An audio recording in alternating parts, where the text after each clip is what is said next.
In the tunnel. In the tunnel. In the tunnel. You're listening to In the Tunnel.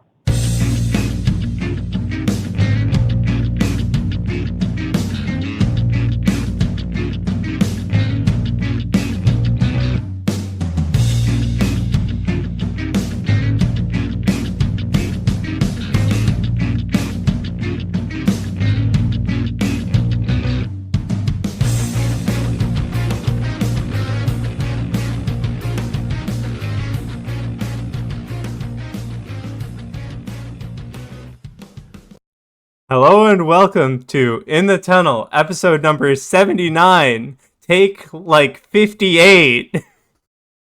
Mad. Oh my god. Anything you want to say at the start of this episode? Oh no, you told me to shut up before the start of the show, so I'm not sure if I'm allowed to talk. You're allowed to talk Jesus now. Christ. The show has started. Here we fucking go. Oh It's like an my old married. god. It's like an old married couple, but we live 400 miles away. Yeah. Anyway, let's just get into it. Alright, so, first thing we want to talk about, the NFL, right? Sure. So here were our division standing. Yes. Anything Now of note? So this is looking from this past week because we're still waiting on week 12 to end because it'll never fucking end, and we'll get to that in a second. It ends. But eventually I'd like the Chiefs to lose again, but that's not gonna happen because they beat the shit out of everybody. I don't really know the fact that the Giants, like, let's throw the graphic out the window here. The Giants are in first place in the NFC East because they've somehow won 4 straight games. I don't know how. And then as soon as they got decent enough to win some games, Daniel Jones got hurt and is expected to miss a significant amount of time. So Colt McCoy is now their starter. Yep. Colt McCoy, who, as we put in our pre-episode planning, is just as tall as me and slightly heavier than me in weight. Slightly, like very slightly, dude. All right, I get it. I have to lose some weight, but like, yeah. So this guy's Steelers 212 and I'm like 200. So Steelers are still undefeated, and they will still be undefeated for another few days. We'll get to that in a second. A few weeks at this rate. Jesus Christ. Like, I'm sorry, but like, goddamn. Yeah. Otherwise, like, nothing much has really changed in terms of the standing. Of course not, because yeah. Because I mean, what did you expect that Jacksonville was actually going to beat the Browns? It was a close game, but did you expect it was really going to happen? I mean, they're on their third quarterback, and they've been pretty much just doing like, well, we're seeing what we've got here thing. But the thing is, they threw Mike Glennon in there. It's like, he's been in the league for like 8 years now. You kind of know what you're getting. Yeah. And then is the Raiders losing 43-6 to the Falcons? Because I think I go through this loop of, are the Raiders good? Are the Raiders bad? They hang around with the Chiefs. They beat the Chiefs once, almost beat them a second time, and I have no fucking idea what's going on now. They're probably playing to the level of their opponent. Yep, probably. Can't say you're wrong there. Yeah. Aside from that, like, again, nothing much has really changed. You still have that big divide of teams in the NFC South where the 2 top and the 2 bottom teams are pretty far apart. Same with the AFC South. The good thing we're seeing here is the Patriots have 6 losses. So that does mean. But the thing is, they're now 5-6. So the Patriots are starting to get into that land where it's like, they'll probably get week 18. They'll probably end up playing the Steelers, and they'll be the 8th seed. because of the Week Yeah. 18 scenario, and then they'll beat them. Okay, but like still, this being 5-6 right now, like they actually have a chance of not winning 10 games. Yeah, but at the same time, they did just beat the Cardinals. It's also They're the starting to, Cardinals. yeah, but the Cardinals were 6-4. The Cardinals have Kyler Murray, who's gonna pass for 4,000 yards and Yeah. run for at least 700 this Mhm. year. So, that is something. Okay, yeah, I can see that. Yeah, NFC East is still so bad that the Giants are basically in first place. And the NFC North is starting to separate itself because the Vikings. This is the time of the year where the Vikings decide that they're going to be relatively good, Yep. and then they start climbing up the rankings to grab a wild card spot, Uh-huh. and then we see the Browns slowly fall, or not the Browns, the Bears Bears. Yeah. slowly fall. Yeah. The Browns are not slowly falling. They are Not yet, 7-3. not yet, but stay tuned on that one.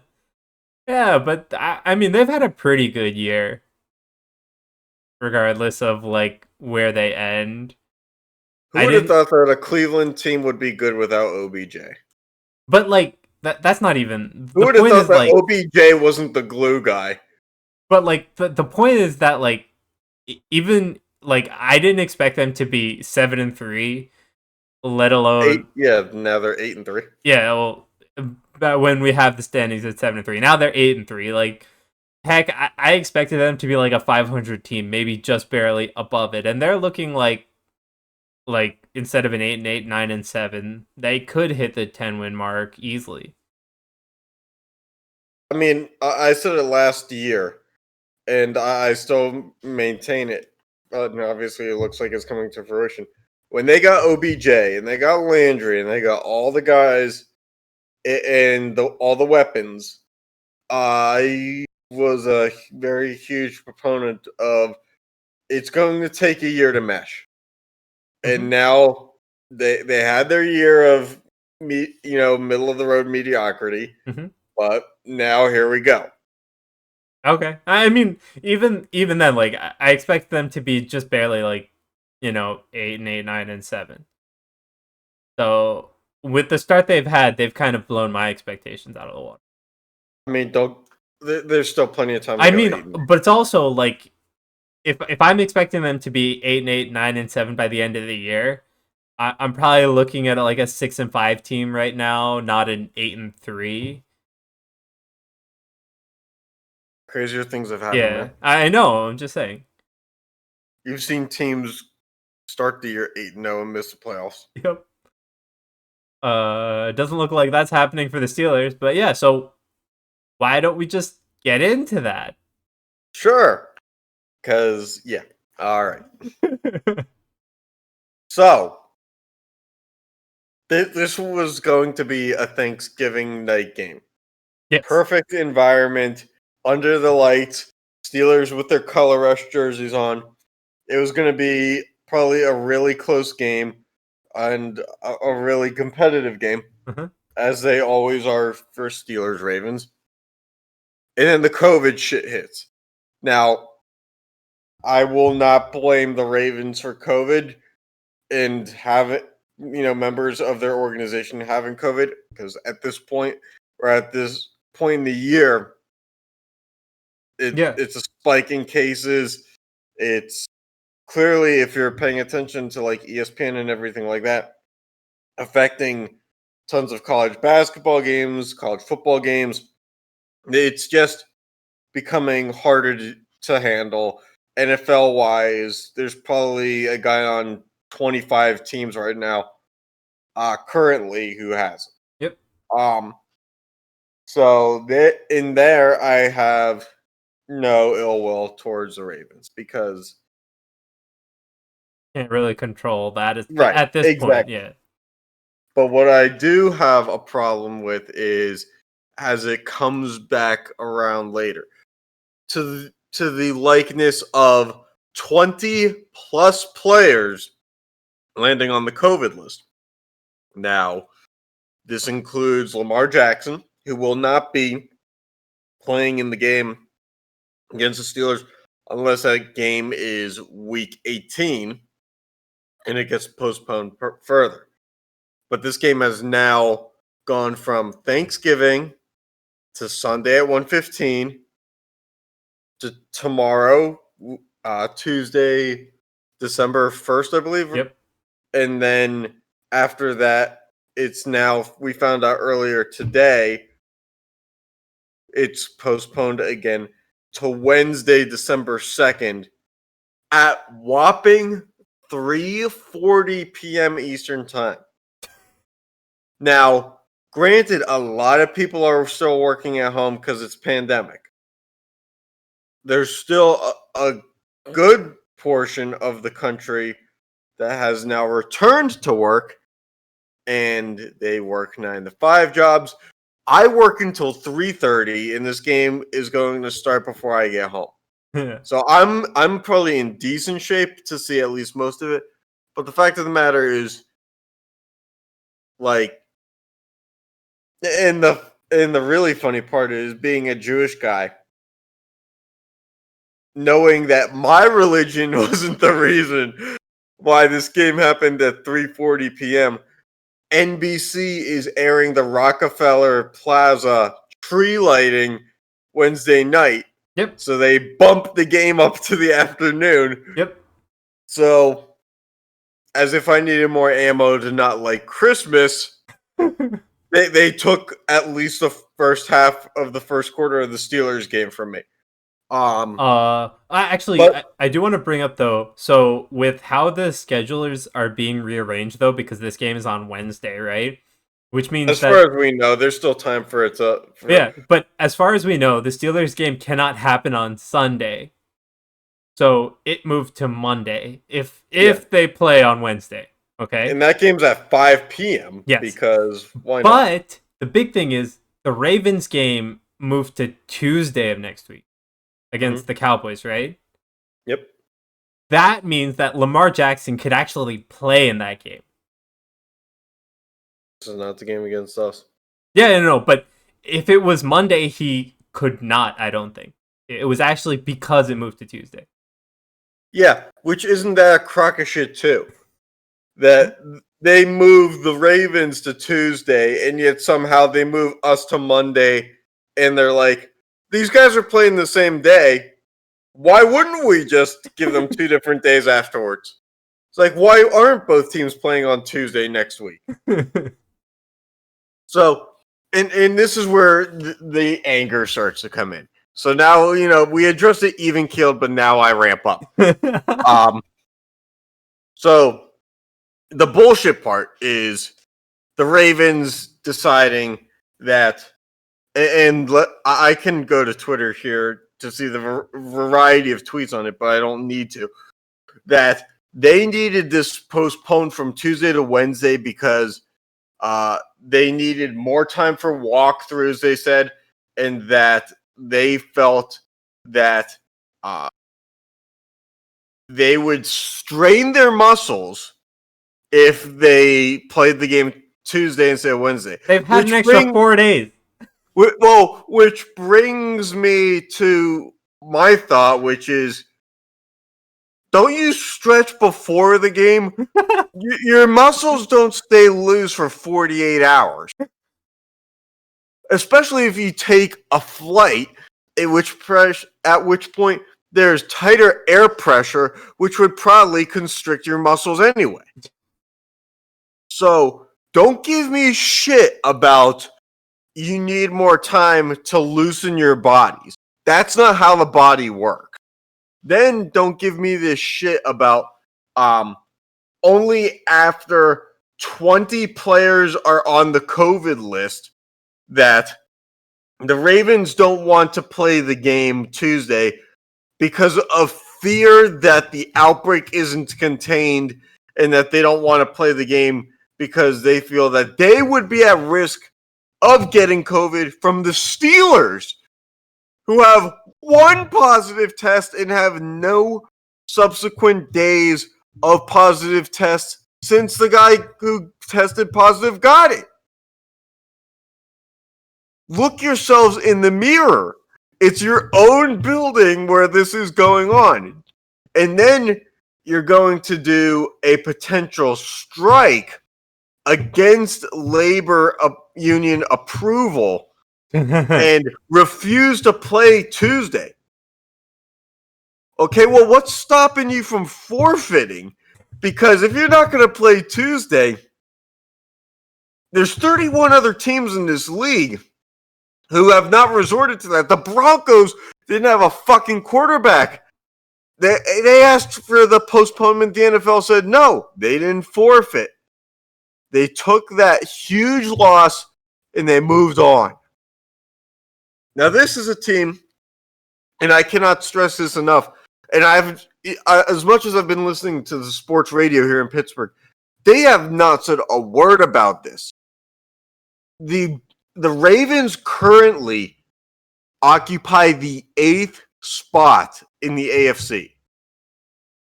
If the NFL goes to a Week 18, each conference opens up to 8 teams. Mm-hmm.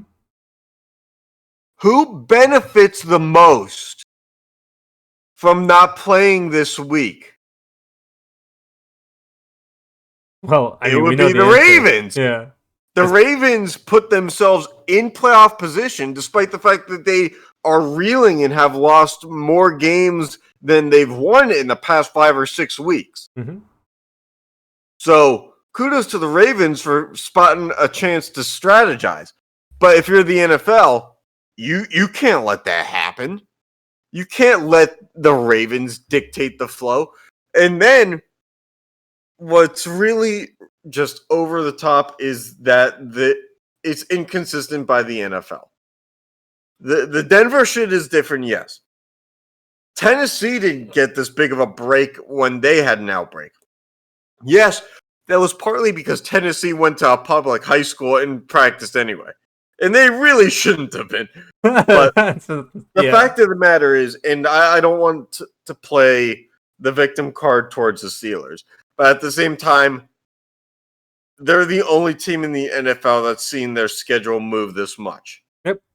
And to bend over backwards for the Ravens to the point where, fun fact, if the game was played tomorrow, Tuesday, December 1st, what would have happened is J.K. Dobbins and Mark Ingram, the 2 leading rushers for the Ravens, wouldn't have been able to play because of being on the COVID isolation list. Well, now that the game's on Wednesday, they're eligible to play. Mm-hmm. And the first time that the Ravens and Steelers played, the Steelers gave up like 250 yards rushing to the Ravens. So isn't that some shit that the Ravens get 2 of their leading weapons back because they were able to push the NFL forward or further one day? Yep. So this all reeks of some kind of strategized bullshit, and it's a little infuriating, especially with not being able to watch the full game because of the scheduling of it. Yep. But at the end of the day, and I don't really tweet much anymore, but I tweeted this out. This is very much like, I don't know if you had this experience, but if you've ever wanted to go out with a girl, or you thought you had a good vibe with a girl, and you tried to make plans with her, and she makes plans with you for Friday night. And then Friday comes along, and you're like, so are we still on for tonight? And they go, oh no, something came up. Let's do next Tuesday. And then Tuesday comes up, and she's like, it just doesn't. I don't know. I think I can't get someone to watch my dog or something like that. And it's like, well, okay. So when are we doing this? Because it certainly seems like at this point you're starting to create some excuses, and then it's like you start to realize the other person on the end of the conversation that you're in just doesn't want to do it. Mm-hmm. And you're wasting time. So as an NFL fan and as a Steelers fan, I'm looking at this oh, this is awesome. They're going to play Thanksgiving night. I get to like relax, not do much that day, watch the game, drink some beers, and then not have to worry about much the next day. And then that gets postponed. Well, it's okay. They're still playing Sunday. There's no big deal there. And then it goes to Tuesday. And it's like, okay. So now you have me a little skeptical that this thing's going to get to Tuesday. But you know what? I'll believe you. We'll go for Tuesday. And then Tuesday comes and it gets postponed again. And now I'm like, I can't, it's like, you know, the Three Little Pigs, or was it no, what's the fairy tale? I don't know.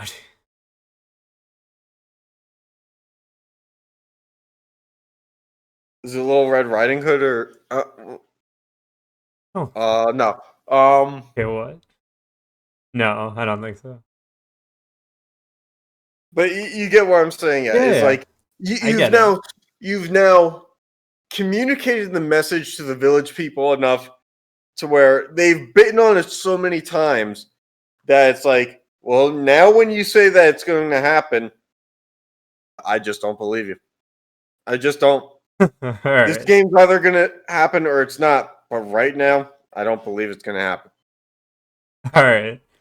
I'm past the point of believing it. Anyway, now that we've ranted on the NFL for quite a while, let's talk about some baseball. Fuck Baltimore. The Inner Harbor is nice, but fuck every other part of it. I hope the Orioles never win again. So, what do we want to talk about in terms of baseball? Yeah, I created a graphic for baseball because I used the PowerPoint from last week. Moving on. Oh, moving on. Baseball has nothing. Great. Yeah, no, not all these slides float as well as they should. Anyway, Who would have thought? Something I know we have some content for. We have content? The NBA.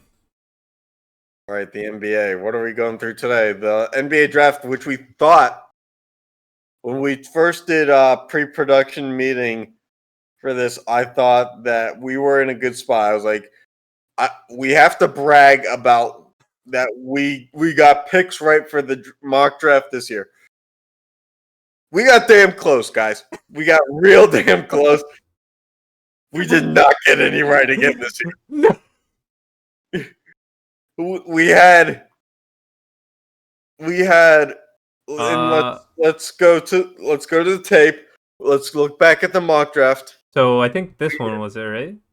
No, that's the actual result. Oh, okay. So it says NBA draft results at the top. Hmm. So the mock draft, we had LaMelo Ball going number 1. We had James Wiseman going number 3.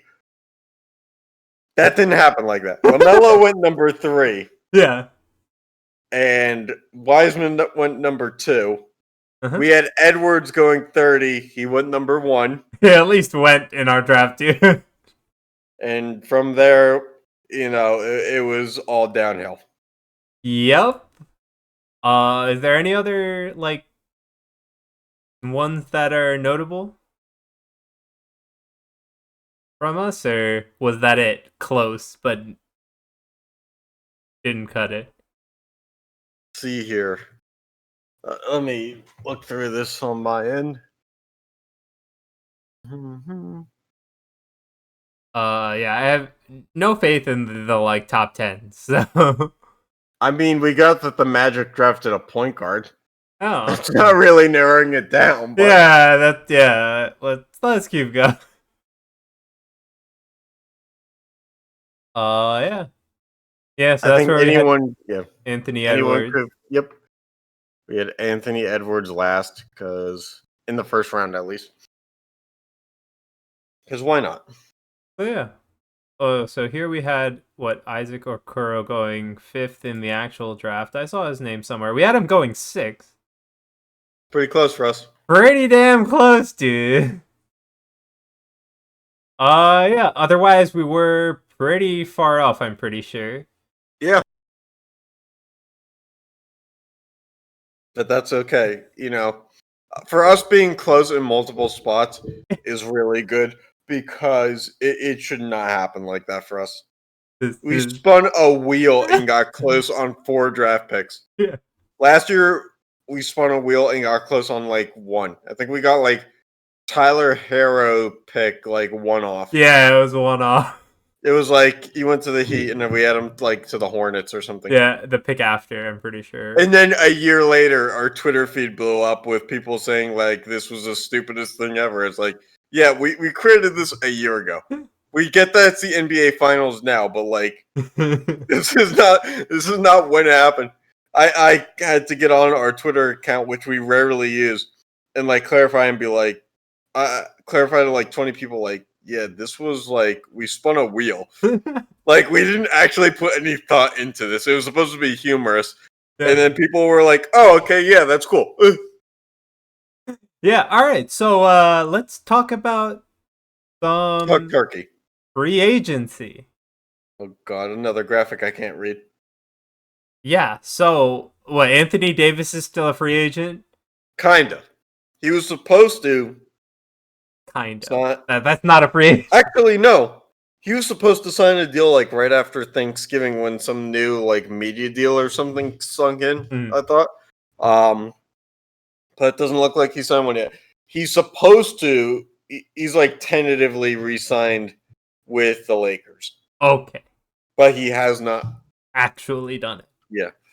Just like Dwight Howard when he said that he was going back to the Lakers only to find out that the Lakers didn't offer him a deal. Yeah. And he's like the number 7 free agent, so he went to Philadelphia on a 1-year deal. Yeah, that's not bad. Gordon Hayward is still a free agent. No, he's not. Isn't he? No. Or no, he got signed and traded. Oh, he got signed and traded? He was going to sign with Charlotte straight up. Okay. And then for some reason, because for Charlotte, that seems like a stupid move to go sign and trade when you could have just signed him straight up. Yeah. But I guess they got some kind of compensation that was worthwhile in return. So they went sign and trade and then waived Nick Batum, who was good with the Blazers like 7 years ago. Okay. But in his time with Charlotte has been trash. Because he's just one of those 3-and-D or 3-and-defense kind of players, but okay, he kind of can't really succeed as the top guy. So he's now being waived. I mean, the other thing that we get from this list is most of these guys have been signed in some way, as either parts of sign and trades or just signed. Yeah, but the fun thing is Gordon Hayward is now going to make $120 million in Charlotte, which is a small market team that really just overpaid for him. I mean, as a former North Carolinian, I'd root for Charlotte, but at the same time, I don't see success being something that's coming soon for them. All right, that's fair. Unless LaMelo Ball is like MVP ready, I don't see it happening. Yeah, I don't think so. Yeah. Any other notable ones you want to talk about? Brandon Ingram stayed pat in New Orleans. This Christian Wood guy, who I've heard of as being like a bench warmer, apparently was like a really sought after free agent. Bench warmer. 3-year, $41 million deal. He's going to go to Houston in a sign and trade. Okay. Let's see here. Goran Dragic stays put with Miami. Davis Bertans, who had a breakout season, stays with Washington, which is unfortunate for everybody involved. Joe Harris stays with the Nets as the Nets continue to waste money. Yep. Yeah, that's really the most of what I want to say. I like Jay Crowder to the Suns, a nice defensive player, as they already just acquired Chris Paul over the summer. So, all right. So now that the NBA is done, let's move on to the NHL. So, big thing with the NHL is they were trying to start by January 1st of next year. Well, it is December, And yeah, there's been no news surrounding any deal. So the possibility of that happening is dwindling every day. Yeah, get your playoff beard ready for whatever this shit show is going to be. Because Yeah, we were talking about this the other day.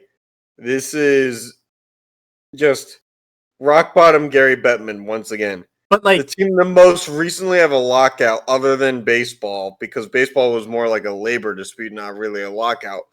Um, and the NHL goes back to the disputing again. I mean, the other thing is like at this point you're probably looking at like some like 40 or 50 game season. Which, as I told you yesterday, like I'm fine with that. Yeah, At some point, the seasons have to revert going back to like their normal schedule. yeah, and the only way you're gonna get to that at this point is having some reduced season anyway. All right, Exactly. and so we want to talk about this.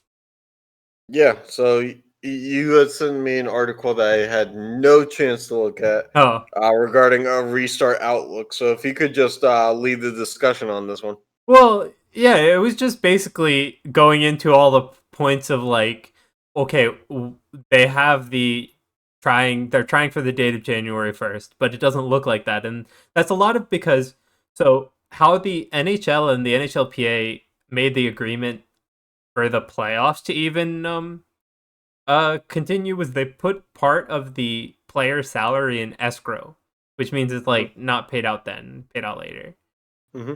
Uh, and so in order to start this new season, the NHL is gonna want more of that salary in escrow. It's not like they can pay it out. So like it's just like an in-depth look at that, and we basically covered it in the fact that like there's going to be concessions on both sides, whether it's like length of season or try in order to get this reduced no like total percentage pay Mm-hmm. in there, because like it's probably not profitable for either side at this point. But yeah, and it's also looking at like the fact that we have no news and it's December. The probability we start January 1st is almost out the window. So we're probably looking at, if we're lucky, it's like a mid-January start. If we're lucky, it's probably going to be like a 40-game season. Maybe Mid-January start in start, 40 February. game I was season will going to take say us to February. April. I'd say February. Yeah, if we're lucky, it's like mid-January. Well, if baseball is any indicator, there's going to be at least a couple weeks of like hard publicized labor discussions, and I don't think we're at even that point yet. Yeah, I don't know. Well, again, luck. All right, you want to talk about the other image on this? Oh yeah, I found a Google image about how the Winter Classic, which is normally on the 1st of January each year, was supposed to be in Minnesota this year. Minnesota being a state that's going to be extremely cold and extremely likely to have a lot of COVID cases by then. So yeah, that's not happening. Especially the fact that we don't even have a season for January 1st. Nope, of course not. Wouldn't That's that be the great if first that's thing. how? Wouldn't that be great if that's how the season started? Is they had a Winter Classic in front of no fans outdoors? Yeah. Like the whole appeal is to take it outside and put it in front of fans. Yeah. And if they just don't do that, that would be wild. Yeah. Might as well just put it on like I don't know, a fleet ship. But also like, seeing hockey outdoors is kind of cool. Like there's no way in New Jersey would ever get to see like a Winter Classic game anyway, so Yeah, you guys just go to New York for it. I mean, that's basically what you've done for every outdoor game. yeah. Cross the Hudson, take the take Penn Station to the Bronx, and then realize that you paid a lot to be in Yankee Stadium, and all the seats just look like outfield box seats. Yeah. All right, anything else you want to bring up? No, you know. All right. Well, uh pretty short episode this one is. Yeah, Nothing we can really do about that. yeah, so Yeah, thanks for tuning in and catch you next time.